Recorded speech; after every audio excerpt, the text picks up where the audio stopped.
नमस्कार। Justice for Nirbhaya मामले में आप सबों का स्वागत है। देखिए, कई तरह के मैसेज, फोन कॉल्स मेरे पास आ रहे हैं। हम कुछ बातों को स्पष्ट कर देना चाहते हैं और पूरी मजबूती के साथ। मेरा नाम संतोष सिंह है, ठीक है। आप गूगल में जाइए, टाइप कीजिए मुजफ्फरपुर बालिका गृह और तब आपको आ जाएगा कि मेरी पत्रकारिता जीवन में इस समाज के लिए मैंने क्या किया है। ठीक है ना। उसके लिए मुझे कहने की ज़रूरत नहीं है, न किसी के सर्टिफिकेट की ज़रूरत है। हम पत्रकार हैं और पूरी तौर पर पत्रकारिता ही करते हैं। कोई संतोष सिंह को आज तक खरीदा नहीं है, संतोष सिंह को कोई प्रभावित भी नहीं कर सकता है। जो सच है मेरी नज़र में, उस सच तक हम पहुंचने की कोशिश करते हैं, चाहे उसके लिए हमें जो भी कीमत चुकानी पड़े। हमें मालूम है कि इस खबर की वजह से भी हमें कीमत चुकानी पड़ रही है। पूरी रात मैं सो नहीं पाया हूं, इतने फोन कॉल्स आए हैं लोगों का। लेकिन हर उस तबका को पता है कि संतोष सिंह ने अगर इस खबर को इस तरीके से उठाया है तो सच्चाई कुछ न कुछ जरूर होगी। अब सब कुछ तो धीरे धीरे सामने आ ही रहा है। एक और बात हम कहना चाहते हैं, सिर्फ मुजफ्फरपुर बालिका गृह नहीं, मिस्टर संजीव सिंह परबत्ता के विधायक थे, रामानंद सिंह जी के बेटे। जरा उनसे पूछिएगा मेरे बारे में। ये हम सफाई नहीं दे रहे हैं, ये सिर्फ हम इसलिए कह रहे हैं कि अब जो मैं खुलासा करने जा रहा हूं ना, वो खुलासा पूरा हिल जाइएगा। आप लोग हिल जाइएगा, जो संतोष सिंह को कटघरे में खड़ा करना चाहते हैं, हिल जाइएगा। मेरे ऊपर फिल्म बनी है भक्षक, देख लीजिएगा, ठीक है ना। और हमने मुजफ्फरपुर बालिका शेल्टर होम के मामले में क्या किया है, बहुत कुछ समझ में आ जाएगा, ठीक है। हम बहुत लो प्रोफाइल रहते हैं, इसका ये मतलब नहीं है कि हम चीज़ों को समझते नहीं हैं। हम लो प्रोफाइल रहते हैं, बस मेरी कमी यही है कि हम लो प्रोफाइल रहते हैं। हम अपने रिश्ते को कभी सार्वजनिक नहीं करते हैं। हमारे पास क्या है, हमारी क्या संपत्ति है, हमने क्या पढ़ाई लिखाई किया है, कभी किसी को दर्शाने नहीं जाते हैं। वो मेरी अपनी फितरत है। आप परबत्ता के पूर्व विधायक संजीव सिंह से जरा पूछिएगा, इनके भगनी के साथ आज जहानाबाद के इस बेटी के साथ जो कुछ भी हुआ है, संजीव सिंह के भगनी के साथ भी यही हुआ था। और आज जितने लोग चीख चीख कर नैरेटिव चला रहे हैं ना, सारे के सारे लोग संजीव सिंह की भगनी की न्याय की लड़ाई में कलम चलाने को तैयार नहीं था। हम नए नए पटना आए थे, हमको पता ही नहीं था कि इस मामले में जो एक्यूज है उसका बाप कितना बड़ा आदमी है। हो सकता था कि अगर हम जानते पहले से तो हम भी खबर नहीं चलाते, हम भी डर जाते। कि पूरे बिहार के जितने बाहुबली है सबके वकील साहब वही थे, जितना आईपीएस है, आईएएस है, सबको वकील वही है। हमको क्या पता था, हम तो नए नए आए हुए थे दिल्ली से, हमारा अपना मिजाज था, हमको लगा कि लड़ाई लड़नी है। तो संजीव जी से पूछिएगा कि संतोष सिंह अगर किसी टॉपिक को उठाता है तो कितनी दूर तलक ले जाता है और उसके लिए कितनी गहराई तक जाके हम चीज़ों को देखते हैं। तो किसी और से सर्टिफिकेट लेने की जरूरत नहीं है। परबत्ता के पूर्व विधायक डॉक्टर संजीव सिंह और मेरा क्या रिश्ता रहा उस पूरे घटनाक्रम में। पहली मुलाकात हुई और आज तक हम लोग मित्रवत बने हुए उसी घटना में। चलिए, अब बात हम जहानाबाद की निर्भया की करने जा रहे हैं। हम दो खबर चलाए हैं। पहली खबर चलाए कि घटना पटना में नहीं है, तार कहीं और जुड़ा हुआ है। दूसरी खबर हमने चलाई कि किस तरीके से डॉक्टर को मजबूर किया जा रहा था पुलिस को सूचना नहीं देने का। पिछले 24 घंटा में एसआईटी इसी के आगे बढ़ाते हुए कई महत्वपूर्ण लीड हासिल किया है। और इस वक्त की जो सबसे बड़ी खबर और महत्वपूर्ण लीड है, लड़की के हाथ से लिखी हुई एक डायरी पुलिस को बरामद हुआ है। सबसे बड़ी खबर। और उस डायरी में वो सारी बातें लिखी हुई हैं जिस बात की चर्चा हम कर रहे थे। अभी भी हम कहते हैं कि देखिए, हम भी बेटी के बाप हैं, हमारी भी बेटी है और हम उस दर्द को महसूस करते हैं कि हमारे पास पैसा भी नहीं रहता है ना, तो कर्ज लेके हम अपनी बेटी को एयरपोर्ट प्लेन में जाने के लिए भेजते हैं कि ट्रेन में भेजेंगे, बस में भेजेंगे, तो हमको अपने आप पर भरोसा नहीं होता कि मेरी बेटी सुरक्षित पहुंच पाएगी कि नहीं पाएगी। और जब तक वो लैंड नहीं करती है, हॉस्टल नहीं जाती है, तब तक मन बेचैन रहता है। प्लेन में बैठती है तो कहते हैं बेटा वीडियो कॉल करो, बगल में कौन आदमी बैठा हुआ है, कौन किस रूप में भेड़िया कहाँ मौजूद है, कहना मुश्किल है। इसलिए अभी भी हम कह रहे हैं निर्भया के पिता को कि आपको सब सच पता है, आप कहिए, उस सच को सामने लाइए, नहीं तो आपको बड़ा नुकसान होगा। अभी सिर्फ आपके 3 रिश्तेदारों को पुलिस ने उठाया है, सब के सब उठ जाइएगा जिस दिशा में अनुसंधान जा रहा है। इसलिए सच बता दीजिए कि क्या हुआ है। इस लाल डायरी में, लाल डायरी तो नहीं, डायरी का रंग जो भी हो, इस डायरी में सब कुछ लिखा हुआ है। वो पटना में पिछले कई जो जितने दिनों से वो रह रही है, डे टू डे का डायरी वो लिखी हुई है, सब कुछ मिल गया है पुलिस को। इसलिए पुलिस को अभी भी सहयोग कीजिए। हम आपको आपसे एक ही सवाल मेरा है, जरा देखिए, मेरे पास सारे एविडेंस हैं, हम पब्लिक नहीं कर सकते हैं इसलिए, या पब्लिक नहीं कर रहे हैं कि हम भी एक बेटी का बाप है, और बेटी के बाप होने का दर्द क्या होता है ये समझ सकते हैं। और आज जो हमारा पारिवारिक समाज है, बेटों से भरोसा लोगों को उठ चुका है। बेटा नाम रोशन करेगा कि नहीं करेगा ये अब लोगों को लगता नहीं, क्योंकि इस तरीके से बेटा का मिजाज हो चुका है। बहुत कम बेटा ऐसा है कि बेहतर करने की स्थिति में है या ये बेहतर कर रहा है। हमारे जिस जनरेशन के गार्जियन की सारा फोकस अब बेटी पर आ गया है, सारा दबाव बेटी पर हम लोग बना रहे हैं कि बेटा तुम ही कुछ करोगे, तुम ही कुछ करोगे, सब कुछ उस पर दाव में लगा रहे हैं। और उस तनाव में हमारी बेटी, या फिर माहौल नहीं है, पटना भेजे बेटी को पढ़ने के लिए, बेटी पढ़ने में आपकी तेज है, लेकिन माहौल इस तरीके का है कि कब बेटी बहक जाए, कब बेटी को लोग बहका दे, कब बेटी के साथ ऐसी घटना हो जाए कि उसके बाद बेटी को संभालना मुश्किल हो जाएगा। ये तो आपको समझना चाहिए, ये जानकारी तो आपको थी ना। आप बाप हैं जी, एक बेटी को चली गई दुनिया से, कम उसकी आत्मा की शांति के लिए तो सच कह दीजिए। क्यों वो बेटी आपको कभी माफ करेगी? सोचिए, आप कभी माफ नहीं करेगी क्योंकि उसके उस दर्द को आपने जगहसाई में बदल दिया, जगहसाई करवा दिया आपने। ठीक है, आपने बेटी का इलाज करवाया, पूरा पैसा आपने लगाया, लेकिन गुलबी घाट से वापस आकर जो एक साजिश के शिकार हुए आप, उससे आप बच सकते थे।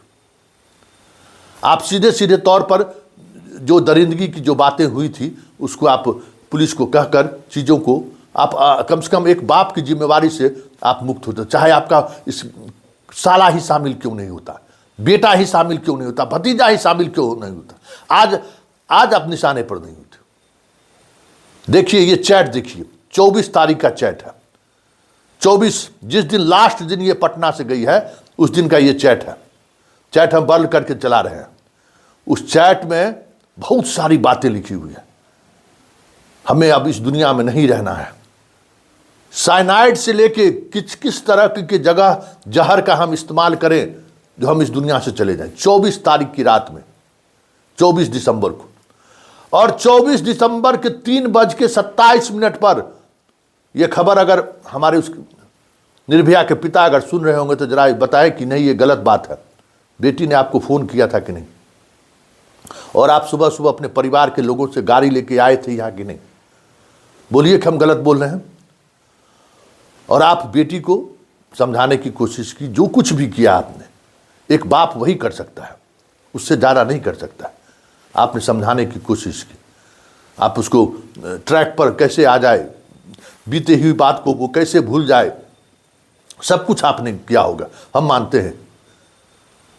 लेकिन 5 तारीख को जब उसको आप भेजे, अकेले भेजे, और उस समय में भी वो अपने मनोदशा में नहीं थे, क्योंकि पटना पहुंचते ही ये 5 तारीख का चैटिंग है। इस चैट में जो चीज़ें आई हैं, जो सर्च में उसने जो सर्च किया है, जो गूगल पर उसने जो सारी चीज़ें किया है, वो चीख चीख कर बयां कर रहा है कि निर्भया क्या सोच रही है। और रात 9 बजे मम्मी से बात की है, मम्मी से भी वही बात की है। फ़ोन टेप तो नहीं है, लेकिन कन्वर्सेशन से बहुत सारी चीज़ें समझ में आ सकती है कि भाई वो क्या सर्च कर रही है, क्या कहाँ क्या कर रही है। इसलिए निर्भया का कि जो कुछ भी हुआ उसके साथ, कम से कम आप माँ, पिताजी, माँ हो सकता है कि उसकी पूरी जानकारी नहीं हो सकता है हम करें, पिताजी को जानकारी है, वो सहयोग करिए पुलिस को, क्योंकि टेक्नोलॉजी का ज़माना है, आपको छुपा नहीं सकते, एक एक चीज़ सामने आ जाएगा। और उस डायरी में जो डायरी बरामद हुई है वो तो पूरा राज खोल ही दिया ना। क्या रिश्ता, किससे क्या रिश्ता था, क्या हुआ नहीं हुआ, सब कुछ लिखा हुआ है। अब हमारी वो बेटी अब इस दुनिया में नहीं है, हम उसकी जगहसाई नहीं करना चाहते। और हम ये समझते हैं कि आज के दौर में एक गांव से निकली हुई लड़की जब पटना पहुंचता है, जब यहाँ आती है, वो उनकी ज़रूरतें बहुत सारी चीज़ों के लिए मजबूर कर देता है। और ये जितना भेड़िया रोड पर घूमता रहता है, वो इसी तरीके की ज़रूरतों का इस्तेमाल करता है। हमारी बेटी गलत नहीं थी, हमारी बेटी उस सिस्टम से लड़ी है जो सिस्टम हम पुरुष ने बनाया है। हम पुरुष लोगों ने जो समाज के में जो जिस तरीके की धारणा लड़कियों के लिए बना रखा है, उससे वो फाइट की है।